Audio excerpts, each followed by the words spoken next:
Hello friends, welcome to GK mind keep. ಪ್ರಶ್ನೆಗಳ ಸಂಪೂರ್ಣ ಮಾಹಿತಿಗಾಗಿ ಈ ವಿಡಿಯೋನ ಎಲ್ಲೂ ಸ್ಕಿಪ್ ಮಾಡದೆ ಕಂಪ್ಲೀಟ್ ಆಗಿ ನೋಡಿ. ಇವತ್ತಿನ ಪ್ರಶ್ನೆಗಳಲ್ಲಿ ಮೊದಲನೇ ಪ್ರಶ್ನೆ, ಹುಳಿಯ ರುಚಿಯು ನಮ್ಮ ದೇಹದಲ್ಲಿ ಯಾವುದು ಹೆಚ್ಚಾಗಲು ಕಾರಣವಾಗುತ್ತದೆ? ಆಪ್ಷನ್ಸ್: ಎ ಸುಡುವ ಸಂವೇದನೆ, ಬಿ ಬಾಯಾರಿಕೆ, ಸಿ ಪಿತ್ತ, ಡಿ ಮೇಲಿನ ಎಲ್ಲವೂ.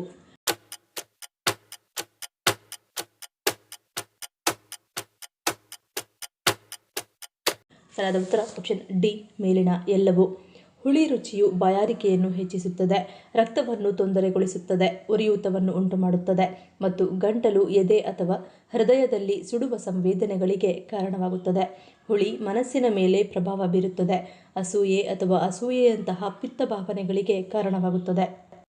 ಎರಡನೇ ಪ್ರಶ್ನೆ, ದೇವಸ್ಥಾನದ ಸುತ್ತ ಪ್ರದಕ್ಷಿಣೆ ಹಾಕುವುದರ ವೈಜ್ಞಾನಿಕ ಕಾರಣವೇನು? ಆಪ್ಷನ್ಸ್: ಎ ಶಕ್ತಿ ಪೂರೈಕೆ, ಬಿ ಇಮ್ಯುನಿಟಿ ಹೆಚ್ಚಳ, ಸಿ ಸೋಂಕು ತಡೆ, ಡಿ ಒತ್ತಡ ನಿವಾರಣೆ.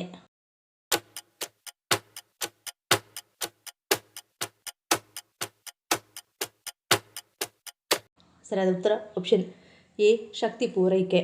ಪ್ರತಿಯೊಂದು ದೇವಾಲಯದ ಗರ್ಭಗುಡಿಯಲ್ಲಿರುವ ಮೂರ್ತಿಗೆ ಪ್ರಾಣ ಪ್ರತಿಷ್ಠಾಪನೆ ಮಾಡಲಾಗಿರುತ್ತದೆ. ಅಲ್ಲಿ ಶಕ್ತಿ ಹೆಚ್ಚಾಗಿರುತ್ತದೆ. ಪ್ರದಕ್ಷಿಣೆ ಮಾಡುವಾಗ ನಾವು ಆ ಶಕ್ತಿ ಕೇಂದ್ರದ ಸುತ್ತುವುದರಿಂದ ನಮ್ಮ ದೇಹ ಶಕ್ತಿಯನ್ನು ಹೀರಿಕೊಳ್ಳುತ್ತದೆ. ನಿಧಾನವಾಗಿ ತಲೆಬಾಗಿ ಪ್ರತಿ ಹೆಜ್ಜೆಗೆ ನಮಸ್ಕಾರ ಮಾಡುವಂತೆ ನಡೆಯುವುದರಿಂದ ಮನಸ್ಸು ತಕ್ಷಣದ ಶಾಂತಿಯನ್ನು ಹೊಂದುತ್ತದೆ. ದೇವಾಲಯದ ಶಿಲ್ಪಕಲೆ, ಧ್ವನಿ ತರಂಗಗಳು, ಗರ್ಭಗುಡಿಯಲ್ಲಿ ಇರುವ ಶಕ್ತಿ ಸುತ್ತುವ ಹಾದಿಯು ಶರೀರದ ನಾಡಿಗಳಿಗೆ ಶಕ್ತಿಯನ್ನು ಪೂರೈಸುತ್ತದೆ. ಒಂದೇ ರೀತಿಯಲ್ಲಿ ನಡೆಯುವ ಪ್ರಕ್ರಿಯೆಯಿಂದ ಜಪ, ಧ್ಯಾನ ನಿಸರ್ಗವಾಗಿ ಹರಿದುಬರುತ್ತದೆ. ಇದರಿಂದ ಶ್ವಾಸಕ್ರಿಯೆ ನಿಯಂತ್ರಣವಾಗುತ್ತದೆ ಮತ್ತು ಪ್ರದಕ್ಷಿಣೆ ಕೇವಲ ಆಚರಣೆಯಲ್ಲ, ಇದು ದೇಹ, ಮನಸ್ಸು ಹಾಗೂ ಆತ್ಮವನ್ನು ಶುದ್ಧೀಕರಿಸುವ ಯಾತ್ರೆಯಾಗಿದೆ. ಮೂರನೇ ಪ್ರಶ್ನೆ, ಯಾವ ಜೀವಿಯ ವಿಷವನ್ನು ವಿಶ್ವದ ಅತ್ಯಂತ ದುಬಾರಿ ವಸ್ತುಗಳಲ್ಲಿ ಒಂದೆಂದು ಹೇಳಲಾಗುತ್ತದೆ? ಆಪ್ಷನ್ಸ್: ಎ ಹಾವು, ಬಿ ಚೇಳು, ಸಿ ಜೇನು, ಡಿ ಜೇಡ.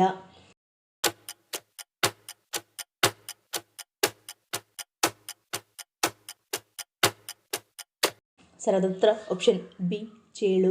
ಚೇಳಿನ ವಿಷವು ವಿಶ್ವದ ಅತ್ಯಂತ ದುಬಾರಿ ವಸ್ತುಗಳಲ್ಲಿ ಒಂದೆಂದು ಗುರುತಿಸಲ್ಪಟ್ಟಿದೆ, ಏಕೆಂದರೆ 1 ಗ್ರಾಂ ಚೇಳಿನ ವಿಷದ ಬೆಲೆಯು ಈಗ ಸುಮಾರು 8,60,000 ರೂಗಳಷ್ಟಾಗಿದೆ. ಆರಂಭದಲ್ಲಿ ಇದನ್ನು ಕೇಳುವಾಗ ಶಾಕ್ ಆಗಬಹುದು, ಆದರೆ ಅಲ್ಲದೆ ಇದೆಷ್ಟು ದುಬಾರಿ ಎಂದು ಅನಿಸಬಹುದು. ಆದರೆ ಇದಕ್ಕೆ ಹಲವು ಕಾರಣಗಳಿವೆ. ಚೇಳಿನ ವಿಷವನ್ನು ಸಂಗ್ರಹಿಸುವುದು ತುಂಬಾ ಕಷ್ಟ. 1 ಗ್ರಾಂ ವಿಷವನ್ನು ಸಂಗ್ರಹಿಸಲು ನೂರಾರು ಮತ್ತು ಸಾವಿರಾರು ಚೇಳುಗಳಿಂದ ವಿಷವನ್ನು ತೆಗೆದುಕೊಳ್ಳಬೇಕಾಗುತ್ತದೆ, ಏಕೆಂದರೆ ಪ್ರತಿ ಚೇಳು ಕೇವಲ 2 ಮಿಲಿಗ್ರಾಂ ವಿಷವನ್ನು ಹೊಂದಿರುತ್ತದೆ. ಇದಲ್ಲದೆ ಈ ವಿಷವನ್ನು ವಿಶೇಷ ವಿದ್ಯುತ್ ವಿಧಾನವನ್ನು ಬಳಸಿ ಸಂಗ್ರಹಿಸಲಾಗುತ್ತದೆ. ಇದು ದುಬಾರಿ ಮತ್ತು ಅಪಾಯಕಾರಿ ಪ್ರಕ್ರಿಯೆ. ಆದ್ದರಿಂದ ಚೇಳಿನ ವಿಷದ ಬೆಲೆ ತುಂಬಾ ಹೆಚ್ಚಾಗಿದೆ.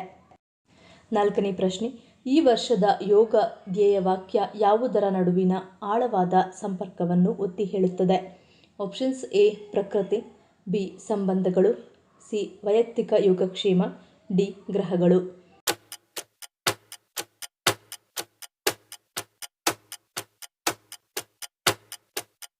ಸರಿಯಾದ ಉತ್ತರ ಆಪ್ಷನ್ ಸಿ ಮತ್ತು ಡಿ. ಪ್ರತಿ ವರ್ಷ ಅಂತಾರಾಷ್ಟ್ರೀಯ ಯೋಗ ದಿನದ ಸಂದರ್ಭದಲ್ಲಿ ಕಾರ್ಯಕ್ರಮದ ಕೆಲವು ಅಂಶಗಳ ಬಗ್ಗೆ ಜಾಗೃತಿ ಮೂಡಿಸಲು ಅಥವಾ ಸೂಚಿಸಲು ಒಂದು ನಿರ್ದಿಷ್ಟ ವಿಷಯವನ್ನು ಇರಿಸಲಾಗುತ್ತದೆ. ಕಳೆದ ವರ್ಷದ ಥೀಮ್ ಸ್ವಯಂ ಮತ್ತು ಸಮಾಜಕ್ಕಾಗಿ ಯೋಗ, ವೈಯಕ್ತಿಕ ಮತ್ತು ಸುತ್ತಮುತ್ತಲಿನ ಮಟ್ಟದಲ್ಲಿ ಯೋಗವನ್ನು ಉತ್ತೇಜಿಸುವುದು ಎಂಬುದಾಗಿತ್ತು. ಈ ವರ್ಷದ ಧ್ಯೇಯವಾಕ್ಯ ಒಂದು ಭೂಮಿಗಾಗಿ ಯೋಗ, ಒಂದು ಆರೋಗ್ಯ. ಈ ಧ್ಯೇಯವಾಕ್ಯವು ವೈಯಕ್ತಿಕ ಯೋಗಕ್ಷೇಮ ಮತ್ತು ಗ್ರಹಗಳ ಆರೋಗ್ಯದ ನಡುವಿನ ಆಳವಾದ ಸಂಪರ್ಕವನ್ನು ಒತ್ತಿ ಹೇಳುತ್ತದೆ. ಯೋಗದ ಮೂಲಕ ನಮ್ಮನ್ನು ಪೋಷಿಸಿಕೊಳ್ಳುವುದು ಪರಿಸರ ಸಾಮರಸ್ಯಕ್ಕೂ ಕೊಡುಗೆ ನೀಡುತ್ತದೆ ಎಂದು ಗುರುತಿಸುತ್ತದೆ. ಇದು ವಸುದೈವ ಕುಟುಂಬಕಂ ಎಂಬ ಭಾರತೀಯ ನೀತಿಯನ್ನು ಸೂಚಿಸುತ್ತದೆ, ಅಂದರೆ ಜಗತ್ತು ಒಂದು ಕುಟುಂಬ ಎಂಬ ಅರ್ಥವನ್ನು ನೀಡುತ್ತದೆ. ಐದನೇ ಪ್ರಶ್ನೆ, ಯಾವ ಕಾಯಿಲೆ ಬಂದರೆ ಸೊಂಟದ ಹತ್ತಿರ ಶುರುವಾಗಿ ಬೆನ್ನು ಹಾಗೂ ಕಾಲಿನವರೆಗೂ ನೋವು ಕಾಣಿಸಿಕೊಳ್ಳುತ್ತದೆ? ಆಪ್ಷನ್ಸ್: ಎ ಕಿಡ್ನಿ ಹಾನಿ, ಬಿ ಮೂಳೆ ಸವೆತ, ಸಿ ರಕ್ತಹೀನತೆ, ಡಿ ಸಂಧಿವಾತ.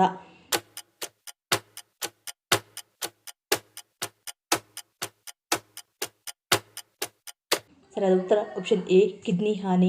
ಮೂತ್ರಪಿಂಡಗಳು ಸರಿಯಾಗಿ ಕಾರ್ಯನಿರ್ವಹಿಸದಿದ್ದಾಗ ಮೂತ್ರದಲ್ಲಿ ಪ್ರೋಟೀನ್ ಕಾಣಿಸಿಕೊಳ್ಳಲು ಪ್ರಾರಂಭಿಸುತ್ತದೆ. ಇದು ನೊರೆ ಕಾಣಿಸಿಕೊಳ್ಳುವುದಕ್ಕೆ ಮುಖ್ಯ ಕಾರಣವಾಗಿದೆ. ಈ ರೀತಿ ಮೂತ್ರದಲ್ಲಿ ನೊರೆ ಬಂದರೆ ಅದು ಮೂತ್ರಪಿಂಡದ ಸ್ಥಿತಿಯನ್ನು ಸೂಚಿಸುತ್ತದೆ. ಅಂದರೆ ಕಿಡ್ನಿ ಆರೋಗ್ಯವಾಗಿಲ್ಲ ಎಂಬುದನ್ನು ನಾವು ಅರ್ಥ ಮಾಡಿಕೊಳ್ಳಬೇಕಾಗುತ್ತದೆ. ಇನ್ನು ಮೂತ್ರದಲ್ಲಿ ನೊರೆ ಬರುವುದರ ಜೊತೆಗೆ ಕೈಕಾಲುಗಳಲ್ಲಿ ಊತ, ಆಯಾಸ, ಹಸಿವಿನ ಕೊರತೆ, ಹಸಿವಿಲ್ಲದಿರುವುದು ಮತ್ತು ಮೂತ್ರ ವಿಸರ್ಜನೆ ಹೆಚ್ಚಾಗುವುದು ಮುಂತಾದ ಹಲವಾರು ಸಮಸ್ಯೆಗಳು ಉಂಟಾಗಬಹುದು. ಕೆಟ್ಟ ಆಹಾರ ಮತ್ತು ಪಾನೀಯಗಳು ಮೂತ್ರಪಿಂಡಗಳಿಗೆ ಅಪಾಯಕಾರಿ. ಇದು ಮಧುಮೇಹ, ಅಧಿಕ ರಕ್ತದೊತ್ತಡ ಮತ್ತು ಹೃದ್ರೋಗ ಸೇರಿದಂತೆ ಅನೇಕ ಕಾಯಿಲೆಗಳಿಗೆ ಕಾರಣವಾಗುತ್ತದೆ. ಹೆಚ್ಚುವರಿಯಾಗಿ ನೋವು ನಿವಾರಕಗಳ ಅತಿಯಾದ ಬಳಕೆ ಕೂಡ ಮೂತ್ರಪಿಂಡಗಳಿಗೆ ಹಾನಿಯನ್ನುಂಟು ಮಾಡುತ್ತದೆ. 6ನೇ ಪ್ರಶ್ನೆ, ಅಂತ್ಯಕ್ರಿಯೆಯ ಬಳಿಕ ತಕ್ಷಣ ಸ್ನಾನ ಮಾಡಬೇಕು ಎನ್ನುವ ಉದ್ದೇಶವೇನು? ಆಪ್ಷನ್ಸ್ ಎ ಋಣಮುಕ್ತ, ಬಿ ವಾಡಿಕೆ, ಸಿ ರಕ್ಷಣೆ, ಡಿ ಸೂತಕ ಕಳೆಯಲು.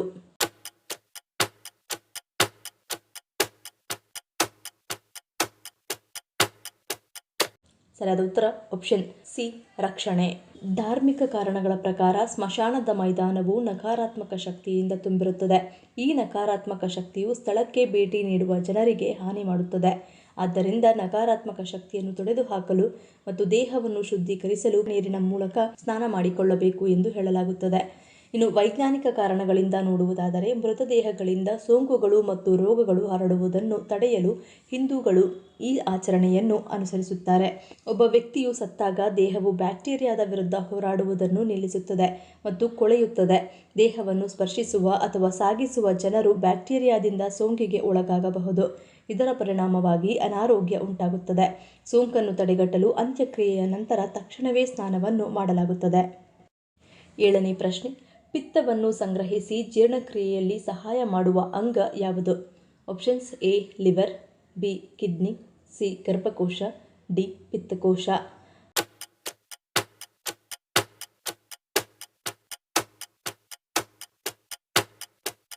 ಸರಿಯಾದ ಉತ್ತರ ಆಪ್ಷನ್ ಡಿ ಪಿತ್ತಕೋಶ. ಪಿತ್ತಕೋಶವು ಲಿವರ್ನ ಸಮೀಪದಲ್ಲಿರುವ ಒಂದು ಚಿಕ್ಕ ಅಂಗ.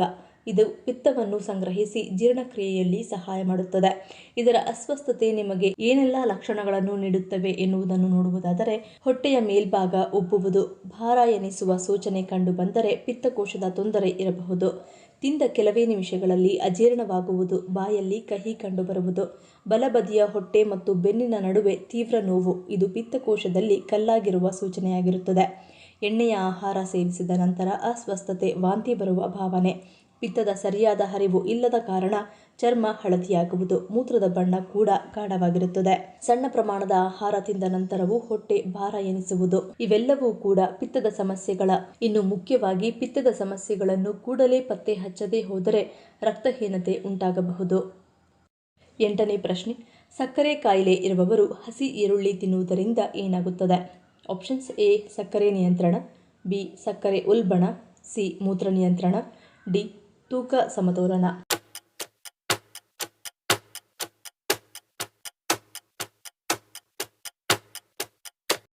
ಸರಿಯಾದ ಉತ್ತರ ಆಪ್ಷನ್ ಎ ಸಕ್ಕರೆ ನಿಯಂತ್ರಣ. ತಾಜಾ ಈರುಳ್ಳಿಯ ಸೇವನೆಯು ಟೈಪ್ 1 ಮತ್ತು ಟೈಪ್ 2 ಮಧುಮೇಹಿಗಳ ರಕ್ತದ ಸಕ್ಕರೆ ಮಟ್ಟ ಕಡಿಮೆ ಮಾಡಲು ಸಹಾಯ ಮಾಡುತ್ತದೆ. ಮಧುಮೇಹ ಸಮಸ್ಯೆ ಇರುವವರಿಗೆ ಈರುಳ್ಳಿ ತುಂಬಾ ಒಳ್ಳೆಯದು. ಪ್ರತಿದಿನ ಈರುಳ್ಳಿಯನ್ನು ಸೇವಿಸುವುದರಿಂದ ಸಕ್ಕರೆಯ ಪ್ರಮಾಣವನ್ನು ಕಡಿಮೆ ಮಾಡುತ್ತದೆ. ಟೈಪ್ 2 ಮಧುಮೇಹ ಅಥವಾ ಅಧಿಕ ರಕ್ತದ ಸಕ್ಕರೆ ಇರುವ ಜನರು ತಮ್ಮ ಊಟದಲ್ಲಿ ಹಸಿ ಈರುಳ್ಳಿಯನ್ನು ಸೇರಿಸುವುದು ಪ್ರಯೋಜನಕಾರಿಯಾಗಿದೆ. ಈರುಳ್ಳಿ ಇನ್ಸುಲಿನ್ ಉತ್ಪಾದನೆ ಮತ್ತು ಗ್ಲೂಕೋಸ್ ಮಟ್ಟವನ್ನು ಪ್ರಭಾವಿಸುವ ಸಂಯುಕ್ತಗಳನ್ನು ಹೊಂದಿರುತ್ತದೆ. ಈರುಳ್ಳಿ ವ್ಯಾಪಕ ಶ್ರೇಣಿಯ ಬ್ಯಾಕ್ಟೀರಿಯಾಗಳನ್ನು ಕೊಲ್ಲಬಹುದು. ಈರುಳ್ಳಿ ಮತ್ತು ಬೆಳ್ಳುಳ್ಳಿ ಸಾರಗಳು ಹಲವಾರು ಸೂಕ್ಷ್ಮಜೀವಿಗಳ ಬೆಳವಣಿಗೆಯನ್ನು ನಿಧಾನಗೊಳಿಸುತ್ತವೆ. ಇದು ರಕ್ತದ ಸಕ್ಕರೆ ನೈಸರ್ಗಿಕವಾಗಿ ನಿಯಂತ್ರಣ ಮಾಡುತ್ತದೆ ಹಾಗೂ ಮಧುಮೇಹಿಗಳಿಗೆ ಈರುಳ್ಳಿ ರಾಮಬಾಣವಾಗಿ ಕೆಲಸ ಮಾಡುತ್ತದೆ. 9ನೇ ಪ್ರಶ್ನೆ, ಹೆಚ್ಚಾಗಿ ಮಳೆಗಾಲದ ಸಮಯದಲ್ಲಿ ಕಾಡುವ ರೆಕ್ಕೆ ಹುಳುಗಳು ಬರದಂತೆ ತಡೆಯಲು ಯಾವುದು ಸಹಾಯ ಮಾಡುತ್ತದೆ? ಆಪ್ಷನ್ಸ್ ಎ ವಿನಿಗರ್, ಬಿ ಉಪ್ಪು, ಸಿ ಎಣ್ಣೆ, ಡಿ ಹೊಗೆ.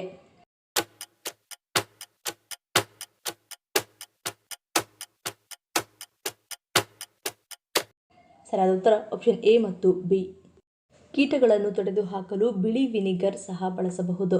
ವಿನಿಗರ್ ವಾಸನೆಯಿಂದಾಗಿ ಕೀಟಗಳು ಓಡಿ ಹೋಗುತ್ತವೆ. ಸ್ಪ್ರೇ ಬಾಟಲಿಯಲ್ಲಿ ವಿನಿಗರ್ ತುಂಬಿಸಿ ಕೀಟಗಳ ಮೇಲೆ ಸಿಂಪಡಿಸಿ ಅಥವಾ ವಿನಿಗರ್ ನೀರಿನಿಂದ ನೆಲವನ್ನು ಒರೆಸಿ. ಹೀಗೆ ಮಾಡುವುದರಿಂದ ಕೀಟಗಳು ನೆಲದಿಂದ ಓಡಿ ಹೋಗುತ್ತವೆ. ಮತ್ತು ಉಪ್ಪು ಸಹ ಉತ್ತಮ ಮನೆಮದ್ದು ಎಂದು ಸಾಬೀತಾಗಿದೆ. ಕೀಟಗಳನ್ನು ಕೊಲ್ಲಲು ಉಪ್ಪು ಅಥವಾ ಉಪ್ಪು ನೀರನ್ನು ಅವುಗಳ ಮೇಲೆ ಸಿಂಪಡಿಸಬಹುದು. ಇದು ಕೀಟಗಳನ್ನು ಕೊಲ್ಲುತ್ತದೆ. ಈ ಪ್ರಶ್ನೆಗಳಲ್ಲಿ ನೀವು ಎಷ್ಟು ಪ್ರಶ್ನೆಗಳಿಗೆ ಸರಿ ಉತ್ತರವನ್ನು ಕೊಟ್ಟರೆ ಅನ್ನೋದನ್ನು ಕಮೆಂಟ್ ಮಾಡಿ ತಿಳಿಸಿ. ಈ ವಿಡಿಯೋ ನಿಮ್ಗೆ ಇಷ್ಟ ಆಗಿದ್ದರೆ ಮರೀದೆ ಲೈಕ್ ಮಾಡಿ, ಶೇರ್ ಮಾಡಿ, ಸಬ್ಸ್ಕ್ರೈಬ್ ಮಾಡಿ.